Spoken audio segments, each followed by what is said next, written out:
What's up guys, Jeff Cavalier, ATHLEAN-X.com. So if you've got a bony back like Jesse, you're gonna wanna do something about it. What if you could turn that into something like this? A Bane-like back. You know, that's thick and dense from top to bottom, shoulder to shoulder. Well, it's possible, because this skinny little Jesse here is no longer that skinny. As a matter of fact, he's made an impressive transformation in his back, utilizing the same strategies I'm gonna show you here today. Now I get it, you already probably picked up on this. You probably think I'm trying to talk like Bane and not just share his workout strategies. This shall appear. No, I just kind of have a bad cold. But if you can bear with the voice, I'm gonna give you a really good reason to stick around because I'm gonna lay this all out for you step by step. So the first thing we know Jesse did a lot of is deadlifts. And you can see his progression here. And it's one of those exercises that literally builds up that thickness, right? Those spinal erectors from the very bottom of your back all the way up to your traps, because it demands constant tension just to perform the lift.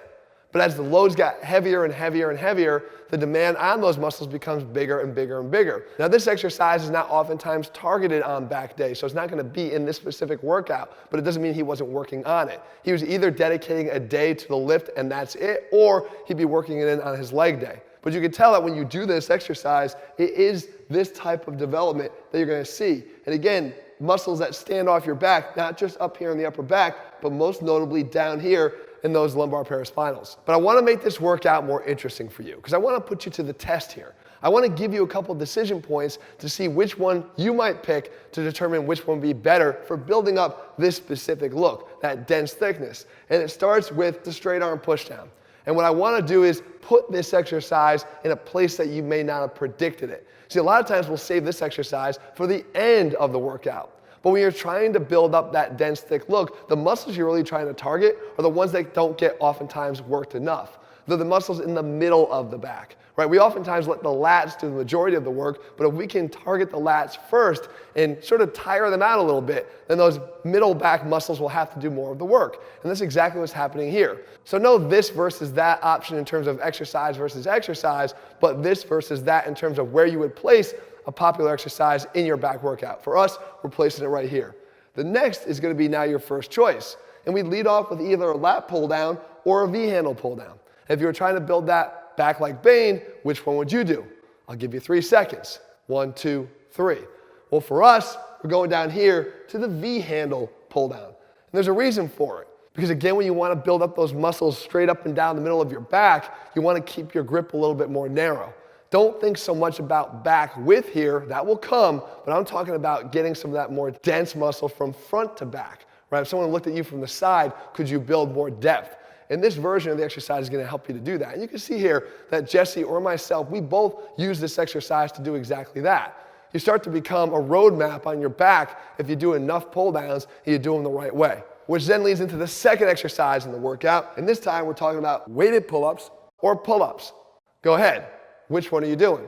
Now I get it. Maybe you say, well, I really can't do that many pull-ups. In that case, you're gonna do pull-ups. But let's say you could do at least 10 pull-ups. At some point, guys, you gotta switch it up. And especially if you're trying to build muscle here, you gotta start weighting it. And I fell for this mistake a long time ago myself. I just kept on working on getting more and more pull-ups to add to that top end number. 20, 25, 28. Instead, limit your number to around 10 and just add weight accordingly so that you can overload at that rep range. A lot of people don't do this, and even if it's just adding a 10-pound plate here or even a 25-pound plate, whatever it is, try to start ramping up the weight and the load so you can fail in that range. Now you always have the option to do what Jesse's doing here, which is perform as many as you can with some additional weight, drop the weight and instantly go into a drop set of a bodyweight version. It's a great way to do this, but it's definitely a better way to do the pull-up if you want to start to build more of that thickness. Which leads us to the third exercise here when you're trying to build a back like Bane, and this time your choice is going to be between a chest-supported row or a barbell row. Now I get it. The barbell row is a great exercise. I ranked it very high up on my list in my back exercises ranked video. However, there's an advantage that comes from performing the chest-supported row when it's the Bane-like back that you're looking for. And what we're going for here is limiting a little bit of that lat involvement and focusing more on those other muscles. Remember I mentioned the shoulder-to-shoulder look? It's not just being thick in the middle, but thick shoulder to shoulder. And if you perform the chest-supported row like I'm doing here, 2 things happen. Number 1, you take away some of the momentum, right? So you force the muscles that you're trying to work to do more of the work. And yeah, you're gonna have to lighten the load here, but again, maybe you're not used to doing it on a lot of back exercises, but that's why it's especially helpful and productive here. But the second thing that happens is by allowing the arms to drift to a higher position, you can focus more on extension of the arms back behind the body that involves more of the rear delts and those upper scap muscles. Again, working on that thickness in areas that oftentimes get dominated by the lats. Once again, it goes back to one of the reasons why we started with the straight arm pushdown, to maybe get the lats a little bit tired and allow these other muscles to do more of the work at this point. Again, nothing wrong at all with the barbell row, but at this spot and in this particular workout for that desired look, well, this is where we want to actually focus on this variation. Which brings us to the next exercise here. And we're talking about a seated cable row versus a dual pulley standing cable row. There's actually a big difference here. Did you make your pick? Well, I'm going to tell you, it's the long one down the bottom here, the dual pulley standing cable row.